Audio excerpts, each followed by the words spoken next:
Good morning दोस्तों, आज मैं आप लोगों को इग्नू का book ESD1 previous year question paper जो इग्नू में आ चुके हैं उसकी मैं आप लोगों को सॉल्यूशन बताने वाली हूँ। ये जो एग्जाम्स हुआ था जून 2010 का क्वेश्चन पेपर का सॉल्यूशन है, ठीक है। एग्जाम के पॉइंट ऑफ व्यू से बहुत ही इंपॉर्टेंट है। जो भी BA थर्ड ईयर के हैं बच्चे जिनकी भी सब्जेक्ट है ESD1, तो वो प्रीवियस ईयर पेपर पढ़कर आप अपने एग्जाम को प्रॉपर तरीके से अच्छे मार्क्स से पास कर सकते हो। क्योंकि मैंने भी जब एग्जाम दिए थे तो सबसे पहले मैं प्रीवियस ईयर्स को ही हमेशा पढ़कर गई थी और मेरे अच्छे मार्क्स आए हैं, ठीक है। तो चलिए आप लोगों के भी एग्जाम में बहुत ही बेनिफिट होने वाला है। तो आज का जो हमारा जो सब्जेक्ट है ESD1 हिंदी गद्य, जो आपको टाइमिंग दिया जाता है इग्नू के एग्जाम्स में 3 आवर्स का दिया जाता है। मैक्सिमम मार्क्स होते हैं 100। जो क्वेश्चन दिया जाता है दोस्तों, आपको 5 क्वेश्चन दिए जाएंगे। ईच क्वेश्चन, जो प्रत्येक क्वेश्चन होते हैं वो आपके 20 मार्क्स के होते हैं, ठीक है। तो क्वेश्चन फर्स्ट कैसे आता है, किस टाइप का आता है? ये क्वेश्चन फर्स्ट है, निम्नलिखित गाद्यांशों का सप्रसंग व्याख्या कीजिए। तो वहाँ पे आपके पास गाद्यांश दिया जाता है और आपको उसको अपनी लैंग्वेज में उसको प्रॉपर तरीके से अपनी लैंग्वेज में आपको आंसर्स लिखने होते हैं। जैसे क में जो क्वेश्चन दिया गया फर्स्ट का, जैसे एकाएक नींद में से जागते हुए बुआ ने पूछा, क्या कहा? 7 बज गए। और फिर एकाएक ही सारी स्थिति को समझते हुए स्वर को भरसक संयम बनाकर बोली, और खाने का क्या है? अभी बना लूंगी। 2 जनों का तो खाना है, क्या खाना और क्या पकाना? फिर उन्होंने सूखी साड़ी को उतारा, नीचे जाकर अच्छी तरह उसकी तय की, धीरे धीरे हाथों से चूड़ियाँ खोली, थाली में सजाया हुआ सारा सामान उठाया और सारी चीज़ें बड़े जतन से अपने एकमात्र संदूक में रख दी। फिर बड़े ही बुझे हुए दिल से अंगीठी जलाने लगी। अब इसको आपको क्या करना है? व्याख्या करना है। तो देखिए व्याख्या का क्या आंसर होगा। प्रस्तुत कथांश में एक अकेली स्त्री की कथा का वर्णन किया गया है। इस अंश में कहानीकार ने बुआ के व्यक्तित्व का सफल चित्रण किया है। निराशा और हताशा से भरी उस अकेली औरत का मन तड़प कर रह जाता है। वह कहती है 7 बज गए, अर्थात वह इतनी खोई हुई है कि उसे ध्यान ही नहीं कि कब 7 बज गया। चरित्र के माध्यम से पूरी कथा के मंतव्य को प्रस्तुत करने की क्षमता एक गद्यकार की महती विशेषता होती है। उपयुक्त पंक्तियों में सूखी साड़ी का उतारना, हाथों से चूड़ियों का खोलना, संदूक में सभी सामानों को जतन से रखना और बुझे दिल से अंगीठी को जलाना, यह विरोधाभास आधुनिक व्यक्ति के जीवन का यथार्थ है। शहरीकरण की प्रवृत्ति ने जीवन को जटिल तो बना ही दिया है, इसके साथ ही संवेदनाओं को भी हत्या हो चुकी है। बोधगम्य शैली में आम जिंदगी की कहानी व्यक्त की गई है। अब देखिए आप लोगों को ये आंसर याद कैसे रहेगा? रट्टा नहीं मारना, बस 5 से 6 बार या 10 बार हार्डली पढ़ लेंगे, याद हो जाएगा रीडिंग के तौर पे, ठीक है। आराम से पढ़ेंगे, आंसर्स याद हो जाएगा। क्योंकि जो इग्नू में आपको आंसर्स लिखने होते हैं नॉर्मली ज़्यादा लिखने होते हैं, यानी एक कम से कम आप अगर आप एक क्वेश्चन को अटैम्प्ट कर रहे हैं और अगर वो 20 मार्क्स का है तो एटलीस्ट कम से कम 7 से 8 पेज लिखना ही होता है। अगर आप इससे कम लिखोगे तो उतने अच्छे स्कोरिंग नहीं कर पाओगे। तो आपको अपनी तैयारी करने का, मैं जिस तरह से तैयारी की हूँ मैं वही बताऊँगी कि कभी मैंने क्वेश्चनों को याद नहीं किए थे। मैं प्रॉपर तरीके से हर क्वेश्चन के आंसर्स को 10 से 12 बार पढ़ लेती थी और प्रॉपरली मुझे समझ आ जाता था। फिर उसके अपने हाफ्ते में एग्जाम्स में लिख के आती थी, ठीक है। चलिए हम लोग ख पाठ करने वाले हैं। ख पाठ का जो क्वेश्चन है, चौथे दिन संध्या समय वह विपत्ति कथा समाप्त हो गई। उसी समय जब पशु पक्षी अपने अपने बसेरे को लौट रहे थे, निर्मला का प्राण पक्षी भी दिन भर शिकारियों के निशानों, शिकारी चिड़ियों के पंजों और वायु के प्रचंड झोंकों से आहत और व्यथित अपने बसेरे की ओर उड़ गया। सप्रसंग व्याख्या जो है आपका, प्रस्तुत पंक्तियाँ महान कथाकार प्रेमचंद के निर्मला उपन्यास से ली गई है। निर्मला उपन्यास में प्रेमचंद के चरित्र के माध्यम से कथा शिल्प का निर्माण किया है।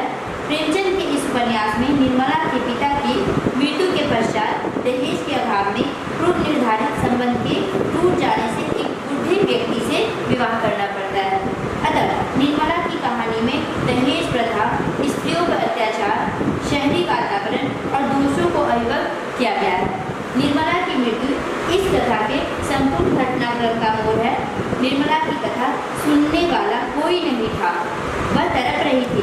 अंततः उसके उसके प्राण पखेरु उड़ गए और उसके घर पर संयोग से एक बूढ़ा फकीर आ गया जो तोताराम था और संयोग बस उसे भी मुखाग्नि मिल गई। इस पंक्ति में निर्मला के देहावसान का प्रकृति के आलोक में चित्रण किया गया है। कथाकार प्रेमचंद की भाषा पात्रानुकूल एवं समान जन को समझ में आने वाली होती है। ठीक है, तो आपके ख पाठ का भी आंसर कंप्लीट हो चुका है। अब हम लोग करने वाले हैं ग पाठ। आत्मचिंतन में जो ऐश्वर्य है क्षत्रिय वह इन तुच्छ भड़कीले वैभवों में नहीं है। वैभव जो अपने साथ मृत्यु लिए हुए हैं, शत्रु के गुप्तचरों और विष कन्याओं पर विश्वास करने वाला सम्राट एक ही पटक्षेप में मृत्यु का आलिंगन उसी भांति करता है जैसे एक ही उछाल में पतंगा दीप शिखा के भीतर जलती हुई मृत्यु में भस्म हो जाता है। तुम भी भस्म हो जाओ, तुम भी भस्म हो जाओ और अपने वैभव का जला हुआ काला धुआं अपने पीछे छोड़ाओ। ठीक है, तो ये आपके जो प्रश्न थे वो कंप्लीट हो गया। अब इसकी हम लोग व्याख्या करने वाले हैं। तो जो आपका व्याख्या है, सप्रसंग व्याख्या, नाटककार ने प्रस्तुत पंक्तियों में आत्मचिंतन की महत्ता को स्पष्ट किया है। आत्मचिंतन व्यक्ति को प्रकाशवान एवं ललाट को उदित बनाता है। वैभव से युक्त भड़कीले प्रयोजन तुच्छ हैं, नरक हैं तथा क्षणिक हैं, जबकि सच्चा ऐश्वर्य तो आत्मचिंतन में ही है। सम्राट को समझाते हुए कहा गया है कि यह वैभव शत्रु के गुप्तचरों तथा विष कन्याओं से भरा है। आप मृत्यु को आलिंगन करने को उत्सुक हैं। जिस ऐश्वर्य के पीछे तुम भाग रहे हो वह तुम्हें स्वयं से हताहत करने वाला है। भाषा तत्सम प्रधान तथा संस्कृत निश्चय उपमा का प्रयोग किया गया है। दीप शिखा में पतंगे का जल जाना प्राचीन उपमा है। ठीक है, ओके, अब हम लोग घर पाठ करेंगे कंप्लीट अपना। क्वेश्चन है आपका घर पाठ का, नहीं अभी आत्महत्या नहीं करूंगी, यह तीखी छुरी इस अतृप्त हृदय में विकासोन्मुख कुसुम में विषैले कीट के डंक की तरह चुभा दूं या नहीं, इस पर विचार करूंगी। यदि नहीं तो मेरी दुर्दशा का पुरस्कार क्या कुछ और है? हाँ, जीवन के लिए कृतज्ञ, उपकृत और आभारी होकर किसी के अभिमानपूर्ण आत्मविज्ञापन का भार ढोती रहूं। यही का क्या विधाता का निष्ठुर विधान है? छुटकारा नहीं। जीवन नियति के कठोर आदेश पर चलेगा ही, तो क्या यह मेरा जीवन भी अपना नहीं है? ओके, इसका आंसर देखिए अध्याय 18 पृष्ठ 105-106 में व्याख्या 3 दिया गया है। अगर आप लोगों से हो जाएगा तो ठीक है, तो नीचे कमेंट करके बता दीजिएगा। इसकी सॉल्यूशन मैं नेक्स्ट वीडियो में अपलोड कर दूंगी। आपका अंग पाठ का जो क्वेश्चन है, अस्त्र बढ़ाने की प्रवृत्ति मनुष्यता की विरोधनी है। मेरा मन पूछता है किस ओर? मनुष्य किस ओर बढ़ रहा है? पशुता की ओर या मनुष्यता की ओर? अस्त्र बढ़ाने की ओर या अस्त्र काटने की ओर? मेरी निर्बोध बालिका ने मानो मनुष्य जाति से ही प्रश्न किया है, जानते हो नाखून क्यों बढ़ते हैं? यह हमारी पशुता के अवशेष है। मैं भी पूछता हूँ, जानते हो ये अस्त्र शस्त्र क्यों बढ़ रहे? ये हमारी पशुता की निशानी है। तो दोस्तों, इसका हम लोग आंसर देखते हैं। प्रस्तुत पंक्तियाँ हजारी प्रसाद द्विवेदी के निबंध नाखून क्यों बढ़ते से उद्धृत है, यानी दिया गया है। इस निबंध में लेखक ने व्यंग्य शैली का प्रयोग करते हुए नाखून को अस्त्र के रूप में देखा है, जो पशुता का प्रतीक है। नाखून क्यों बढ़ते हैं? प्रश्न कुछ अजीब सा है, किंतु लेखक ललित निबंधकारों में प्रतिष्ठित है, जिन्होंने व्यंग्य एवं हास्य शैली में निबंधों की रचना की महाभारत हासिल की है। लेखक कहता है कि अस्त्र बढ़ने से मानव का सर्वनाश हो सकता है। अस्त्र बढ़ाने की प्रवृत्ति उसके विकास के अनुकूल नहीं है, बल्कि यह तो उसके विनाश का प्रतीक है।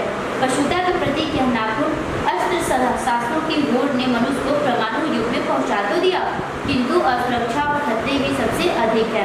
कहा जाता है कि मात्र एक बम से दुनिया मिट सकती है, परंतु परमाणु बम, हाइड्रोजन बम, मिसाइलों आदि के निर्माण से मानव पृथ्वी के समूल नाश की ओर कदम बढ़ा रहा है। हजारी प्रसाद द्विवेदी के निबंधों की भाषा प्रसंगानुकूल तथा भावपूर्ण होती है। उपयुक्त पंक्तियों में तत्सम शब्दों की प्रधानता है तथा सरल वाक्यों में बेहतरीन अभिव्यक्ति झलकती है। ओके दोस्तों, तो आपका फर्स्ट पार्ट के सारे कंप्लीट हो गए हैं। अब हम लोग करने वाले क्वेश्चन सेकेंड। क्वेश्चन सेकेंड है दोस्तों, निर्मला उपन्यास के द्वारा प्रेमचंद क्या संदेश देना चाहते हैं? 100 उदाहरण स्पष्ट कीजिए। इस टाइप के क्वेश्चन आपके एग्जाम में आने की बहुत ज़्यादा संभावना है, क्योंकि प्रीवियस ईयर से इग्नू बहुत सारे क्वेश्चन देता है।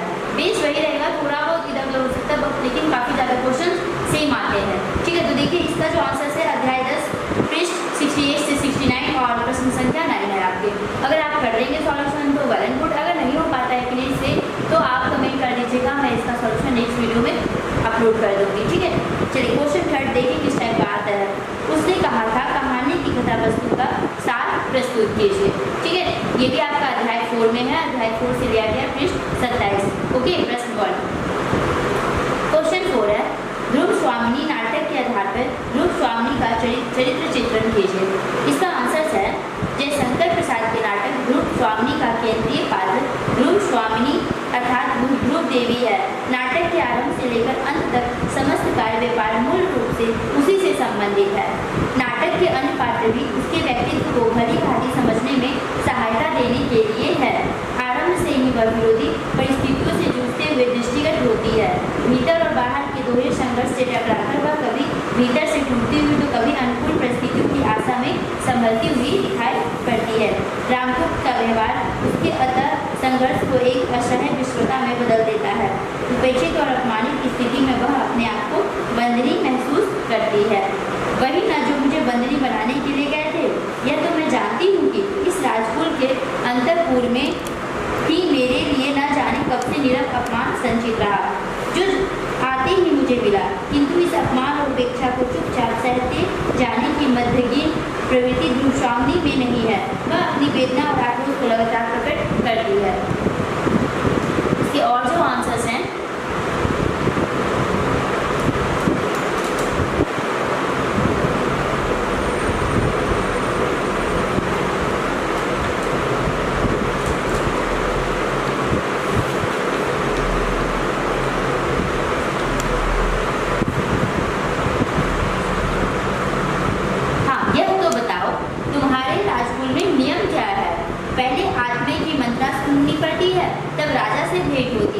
मैंने तो कभी उनका मधुर संभाषण सुना ही नहीं। विलासिनियों के साथ मदिरा में उन्मत्त उन्हें अपने आनंद से अवकाश कहा। इन वाक्यांशों से यह ज्ञात होता है कि वह अपनी विवश स्थिति को अपनी किस्मत मानकर चुप बैठने वाली स्त्री नहीं है, बल्कि अन्याय के विरुद्ध आवाज उठाने वाली एक जागरूक स्त्री है। मैं केवल यही कहना चाहती हूँ कि पुरुषों ने स्त्रियों को अपनी पशु संपत्ति समझकर उन पर अत्याचार करने का अभ्यास बना लिया है। वह मेरे साथ नहीं चल सकता। अपने अधिकार की मांग करता हुआ ध्रुव स्वामिनी का व्यक्तित्व पति को परमेश्वर मानने वाली उस समानतीय मनोवृत्ति का विरोध करता है जो पुरुष प्रधान सामाजिक व्यवस्था में स्त्रियों के समाज के प्रति पूर्णतः उदासीन थी और जिसके अंतर्गत द्रौपदी जैसी स्त्री अपने प्रति हो रहे अपमान और अन्याय को सहती आ रही थी। अन्याय और शोषण की पूरी परंपरा पर प्रश्न चिन्ह लगाते हुए ध्रुव स्वामिनी आत्मसम्मान की रक्षा और मानव मुक्ति की भावना को जीवन का चरम लक्ष्य मानती है। इसलिए वह समगुप्त को ध्यान दिलाती है कि पत्नी को उपहार में देना वस्तुतः स्वयं रामगुप्त के लिए लज्जाजनक बात होगी। इसके अलावा जो आंसर है मेरे पिता ने उपहार स्वरूप कन्यादान किया था, किंतु गुप्त सम्राट क्या अपनी पत्नी उपहार में देंगे? मेरी रक्षा करो, मेरी और अपने गौरवों की रक्षा करो। किंतु असफल होने पर वह हार के बैठ नहीं जाती। घोर विपत्ति की स्थिति में उसके भीतर की शक्ति जागृत होती है, उसका आत्मविश्वास दृढ़ होता है। आवेश और क्रोध में यमदूत को ललकारती हुई वह स्वयं अपनी रक्षा का मार्ग ढूंढती है। निर्लज, मदक, क्लीब, ओह तो मेरा कोई रक्षक नहीं, मैं अपनी रक्षा स्वयं करूंगी। मैं उपहार में देने की वस्तु शीतल मणि नहीं हूँ, मुझमें रक्त की तरह लालिमा है, मेरा हृदय उष्ण है, उसमें आत्मसम्मान की ज्योति है, उसकी रक्षा मैं ही करूंगी। ध्रुव स्वामिनी के व्यक्तित्व में हमें नारी हृदय के विविध पक्षों का बहुत सजीव मनोवैज्ञानिक और यथार्थ रूप मिलता है। वह परिस्थितियों में हार मानने वाले पात्र नहीं है, इसमें कठिन परिस्थितियों का मुकाबला करते हुए भी जीने की लालसा है। भाग्य के भरोसे चुप बैठकर अकर्मण्य रहने वाली स्त्री नहीं है। वह विपत्ति परिस्थितियों में अपना मार्ग स्वयं निकालती है। उसका व्यक्तित्व एक आधुनिक साहसी स्त्री का व्यक्तित्व है, जिसने अन्याय के खिलाफ खड़े होने का नैतिक साहस है। रामगुप्त की कायरता के लिए वह उसे लज्जित करने का प्रयास करती है, यह पाप है। शंकराचार्य का देवी बनाकर भक्ति भाव में मेरी पूजा करेगा। बाहर है लज्जाशील पुरुष, मेरी निर्जलता का यथार्थित लिंग का पुरुष पर है। स्त्री की लज्जा टूटने वाले दस्यु के लिए मैं अपने आक्रोश को वह व्यंग्यात्मक भाषा में व्यक्त करती है। बौद्धिक प्रखरता के साथ साथ उसमें वाक चातुर्य भी है। रूपस्वामी के चरित्र की एक अन्य विशेषता उसके भीतर चलने वाला अंतर्द्वंद है। चंद्रगुप्त की वाग्दत्ता पत्नी होने के कारण वह आरंभ से ही चंद्रगुप्त के प्रति अनुरक्त थी, किंतु पारिस्थितिक वश उसका विवाह रामगुप्त से हो जाता है, जहाँ उसे घोर अपमान और उपेक्षा का सामना करना पड़ता है। जब असहाय अवस्था में उसे चंद्रगुप्त को एक सहायता का प्रस्ताव मिलता है तो उसका संचित स्नेह भाव जग उठता है और वह सामाजिक बंधनों की मर्यादा और हृदय की सहज भावना के द्वंद में घिर जाती है। वो हृदय पे उंगली रखकर इस वक्त स्थल में दो हृदय हैं क्या? जब अंतरंग हाथ करना चाहता है तब ऊपरी मन नाक क्यों करना कहला देता है। हृदय के सहज अनुराग और रूढ़ सामाजिक मर्यादा के इस द्वंद्व का भी वह तार्किक उत्तर खोजने में सफल होती है। नए विचारों और संस्कारों के बीच विद्वान द्वंद्व का समाधान तब होता है जब वह परिपक्वता हो जाने के बाद वह न्याय की मांग करती है और पूछती है कि उसकी वास्तविक हैसियत क्या है। इस प्रकार रूपस्वामी के चरित्र में नारी मन का मनोविज्ञान और आधुनिक युग की बौद्धिक चेतना का बड़ा ही स्वाभाविक मेल हुआ है। प्रसाद भी अपने समय की नारी चेतना की पूरी गुण अपने चरित्र में मिलती है। एक और तो नारी के अधिकांश की मांग और उनके लिए संघर्ष और दूसरी ओर अतिरिक्त प्रेम और जीवन जीने की लालसा।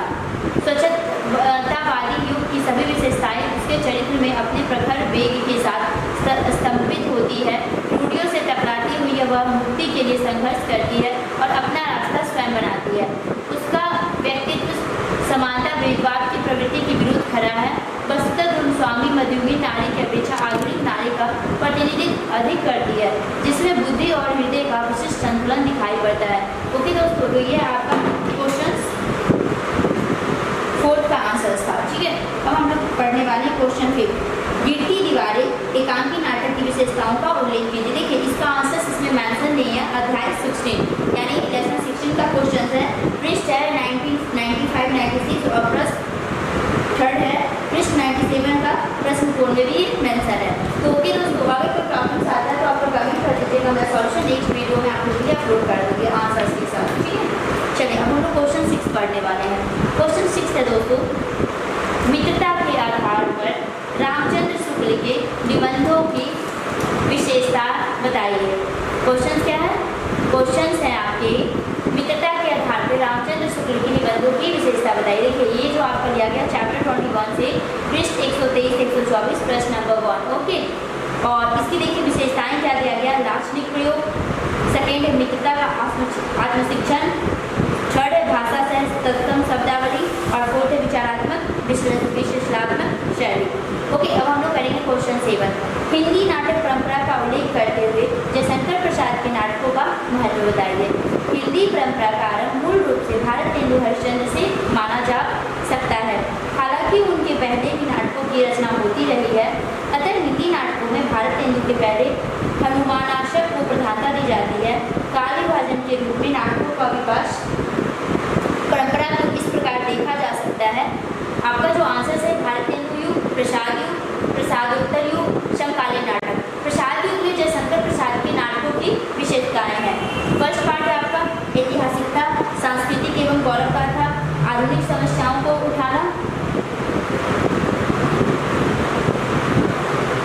लंबे एवं प्रबुद्ध वाक्य, सांस्कृतिक निष्ठ तत्सम भाषा, पात्रों की अधिकता।